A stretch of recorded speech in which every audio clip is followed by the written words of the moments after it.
السلام علیکم ورحمۃ اللہ وبرکاتہ۔ قابل احترام سامعین گرامی،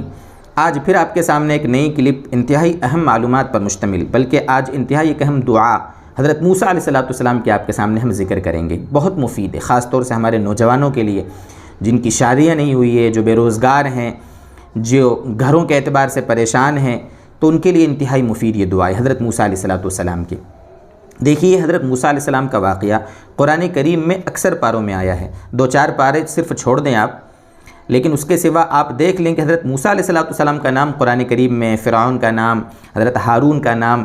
یہ اور اسی طرح بنی اسرائیل جو حضرت موسیٰ علیہ السلام کی قوم تھی، اور بھی دیگر انبیاء بھی بنی اسرائیل میں گزرے ہیں، لیکن خاص طور سے حضرت موسیٰ علیہ السلام کا ذکر بنی اسرائیل کے ساتھ بڑا آتا ہے، چونکہ بنی اسرائیل ہی کے پیغمبر تھے حضرت موسیٰ علیہ السلام۔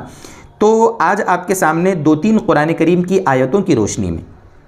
انشاءاللہ حضرت موسیٰ کا ایک مختصر واقعہ ہم بیان کریں گے، اور اس دعا کا بھی آپ کے سامنے ذکر کریں گے۔ وہ 3 آیتیں اس وجہ سے ذکر کریں گے کہ جب تک وہ 3 آیتیں ہمارے سامنے نہیں ہوں گی، حضرت موسیٰ علیہ السلام کی اس دعا کا فائدہ ہمارے سامنے کلیئر نہیں ہوگا۔ وہ 3 آیتیں 20ویں پارے کی ہے، 20ویں پارے میں 6واں رکوع ہے، سورہ قصص، اس کی آیت نمبر 22، 23 اور 24۔ میں آپ کے سامنے آیت پڑھتا ہوں اور مختصر ان کا ترجمہ کرتا ہوں، اور ہم اس دعا تک ہم پہنچیں گے انشاءاللہ۔ وَلَمَّا تَوَجَّهَ تِلْقَاءَ مَدْيَنَ قَالَ عَسَىٰ رَبِّي أَن يَهْدِيَنِي سَوَاءَ السَّبِيلِ۔ حضرت موسیٰ علیہ السلام کے ہاتھوں چونکہ ایک قبطی کا، جو فرعون کی قوم کا ایک شخص تھا، حضرت موسیٰ کے ہاتھوں اس کا قتل ہو گیا تھا۔ حضرت موسیٰ علیہ السلام تو صرف اس کو ایک گھونسا مار رہے تھے، لیکن اتنے جلالی تھے اور اتنے زور سے وہ پڑ گیا کہ اس کا تو انتقال ہی ہو گیا۔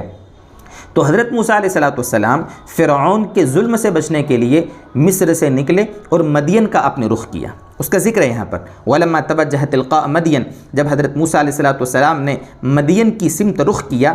تو حضرت موسیٰ علیہ السلام نے فرمایا کہ عَسَىٰ رَبِّي أَن يَهْدِيَنِي سَوَاءَ السَّبِيلِ، امید ہے کہ میرا پروردگار صحیح راستے کی طرف میری رہبری کر دے گا۔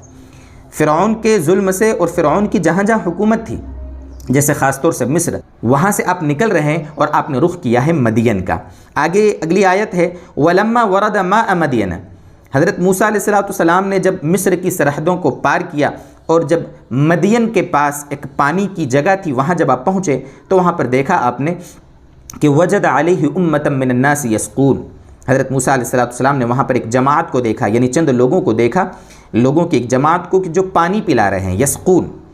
ٹھیک ہے، وہ اپنے جانوروں کو چرواہے تھے، وہ اپنے جانوروں کو، بکریاں، اونٹ وغیرہ جو بھی تھے، ان کو پانی پلا رہے تھے۔ وَوَجَدَ مِن دُونِهِمُ امْرَأَتَيْنِ تَذُودَانِ، اور وہیں پر ان کے پاس 2 عورتوں کو دیکھا، ان سے الگ تھوڑا 2 عورتوں کو دیکھا جو اپنی بکریوں کو، اپنے جانوروں کو روکے ہوئے تھی، تذودان، یعنی وہاں 2 عورتیں تھیں جو اپنی بکریوں کو وہاں روک کے رکھے ہوئے تھی۔ وہ چونکہ دوسرے چرواہے بکریوں کو پانی پلا رہے تھے، اپنے جانوروں کو، تو وہ عورت ذات بیچاری چپ چاپ کھڑی تھی کہ جب تک وہ دوسرے چلے نہ جاویں ہم پانی پلائیں گے نہیں۔ حضرت موسیٰ علیہ السلام نے ان سے پوچھا، ان دونوں عورتوں سے، ما خطبکما، تمہارا کیا مسئلہ ہے، تم بکریوں کو پانی کیوں نہیں پلا رہی ہو؟ قالتا لا نسقی حتی یصدر الرعاء، تو وہ دونوں کہنے لگی کہ ہم پانی نہیں پلا سکتی جب تک کہ یہ چرواہے واپس نہ چلے جائیں۔ ٹھیک ہے، وہ مرد ہیں، وہ جائیں گے تب ہم پلائیں گے۔ اب یہاں پھر سوال یہ ہے کہ وہ عورتیں کیوں آئی تھیں؟ تو انہوں نے اس کا جواب بھی دے دیا کہ وہ ابونا شیخ کبیر، ہمارے گھر میں کوئی بھائی ہے نہیں ہمارے والد بہت بوڑھے ہیں، اس لیے ہمیں ہی مجبوری میں ان بکریوں کو پانی پلانے لانا پڑتا ہے، اس لیے کہ ان کا بھی ہمارے اوپر حق ہے، ان کو پلانا کھلانا وغیرہ وغیرہ۔ بہرحال اب حضرت موسیٰ علیہ السلام کو ان عورتوں پر ترس آ گیا، چونکہ حضرت موسیٰ علیہ السلام نوجوان تھے، خوبصورت بھی تھے، آگے چل کر اللہ تعالیٰ نبوت کا اعزاز بھی دینے والے تھے، نبی بھی بنانے والے تھے۔ تو حضرت موسیٰ علیہ السلام نے کیا کیا کہ ان دونوں عورتوں کی مدد کر دی اور ان کی بکریوں کو پانی پلا دیا۔ فَسَقَىٰ لَهُمَا، ان دونوں کی جو بکریاں تھیں ان کو پانی پلا دیا۔ ثُمَّ تَوَلَّىٰ إِلَى الظِّلِّ، بہرحال پانی وانی پلانے کے بعد وہ عورتیں تو اپنی بکریوں کو لے کر اپنے گھروں کو آ گئی۔ اب حضرت موسیٰ علیہ السلام بکریوں کو پانی پلانے کے بعد، ان کو روانہ کرنے کے بعد آپ آ گئے ایک درخت کے سائے کی طرف۔ ثم تولى الى الظل، اللہ تعالیٰ نے اس کا ذکر فرمایا، فقال، اور اللہ کی طرف حضرت موسیٰ علیہ السلام متوجہ ہوئے اور یہ دعا مانگی جس کا ذکر اب میں آپ کے سامنے کر رہا ہوں۔ رب انی لما انزلت الی من خیر فقیر۔ دیکھیں آپ کے سامنے اسکرین پر ہم نے آیت نمبر بھی اور پارا اور رکوع وغیرہ سب ہم نے اس کی تفصیل لکھ دی ہے۔ یہ آپ کے سامنے آیت ہے، رب انی لما انزلت الی من خیر فقیر۔ کیا مطلب اس کا؟ اے میرے پروردگار، جو کچھ آپ بھلائی میری طرف نازل فرمائیں میں اس کا محتاج ہوں۔ یہاں پر دوستو ایک بات کو سمجھیں آپ کہ اس دعا کی اہمیت کتنی ہے۔ حضرت موسیٰ علیہ السلام مفسرین نے لکھا ہے جب مصر سے چلے تھے، تھوڑا بہت جو بھی توشہ ساتھ میں ہوگا وہ ختم ہو گیا، ایک ملک سے دوسرے ملک جانا، تو دوستو بزرگوں راستے میں مفسرین نے لکھا ہے کہ درختوں کے پتے آپ نے چبائے ہیں، کھانے کا کوئی انتظام نہیں، نہ کوئی گھر ہے، نہ بیوی ہے، نہ بچے ہیں، کوئی گھر نہیں، کوئی سہارا نہیں سوائے اللہ کے۔ اب دوستو بزرگوں جب آپ درخت کے پاس تشریف لے گئے حضرت موسیٰ علیہ السلام، کتنے دل سے، کتنی دردمندی سے آپ نے حضرت موسیٰ علیہ السلام نے اللہ سے دعا کی ہوگی، اور اس دعا میں آپ فائدے کی بات دیکھیں، حضرت موسیٰ علیہ السلام کو جو بھی چیز کی ضرورت تھی، نکاح کی ضرورت تھی، بیوی چاہیے، بچے چاہیے، گھر چاہیے، کھانا چاہیے، ساری دنیا کے اسباب کی چیزیں اور دل کو سکون دینے والی جتنی بھی چیزیں ہو سکتی ہیں ان سب کو یہاں پر اس جملے میں، اس دعا میں حضرت موسیٰ علیہ السلام نے سمیٹ لیا۔ رب انی لما انزلت الی، اے اللہ تو جو بھی بھلائی میرے اوپر نازل کرے میں اس کا محتاج ہوں۔ سب کچھ مانگ لیا حضرت موسیٰ علیہ السلام نے، اور اس دعا کی برکت سے ہوا کیا پھر آگے تفصیلی واقعہ ہے۔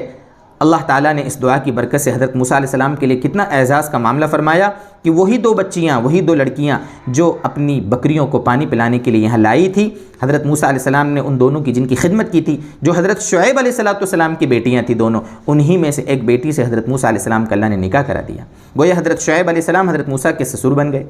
اللہ تعالیٰ نے گھر کا انتظام بھی فرما دیا، اللہ تعالیٰ نے روزگار کا انتظام بھی فرما دیا، اور یہاں تک کہ اللہ تبارک و تعالیٰ نے نبوت سے بھی سرفراز فرما دیا۔ جو بھی خیر ہو سکتی تھی وہ حضرت موسیٰ علیہ السلام نے اللہ سے مانگی، اللہ تعالیٰ نے ان کو دے دی۔ تو اس سے ہمیں سبق یہ ملا دوستو بزرگوں کہ اگر ہم کسی لائن سے پریشان ہیں، روزگار کے اعتبار سے، جس کی شادی نہیں ہو رہی اس کے اعتبار سے، چاہے وہ لڑکا ہو یا لڑکی، اللہ تعالیٰ کی طرف متوجہ ہو کر قبولیت کے یقین کے ساتھ اپنی محتاجی، اپنی بے بسی، اپنی لاچاری اور اپنی بے کسی کا اظہار اللہ کے سامنے کرے، اور کثرت سے اس دعا کو پڑھتا رہے۔ رب انی لما انزلت الی من خیر فقیر، چلتے پھرتے اٹھتے بیٹھتے، خاص طور سے نمازوں کے بعد کم سے کم 7 مرتبہ اللہ کی طرف متوجہ ہو کر اگر اس دعا کا اہتمام کیا جائے گا، اللہ تعالیٰ شادی بھی کرا دیں گے، اللہ تعالیٰ روزگار بھی دے دیں گے، اللہ تعالیٰ گھر کا انتظام بھی کر دیں گے، اللہ تعالیٰ ساری سہولیات دنیا میں عافیت والی زندگی اللہ تعالیٰ عطا فرمائیں گے۔ اللہ تعالیٰ ہمیں سمجھا دے اور ان قرآنی دعاؤں سے اللہ تعالیٰ ہماری زندگیوں کو خوب منور فرما دے۔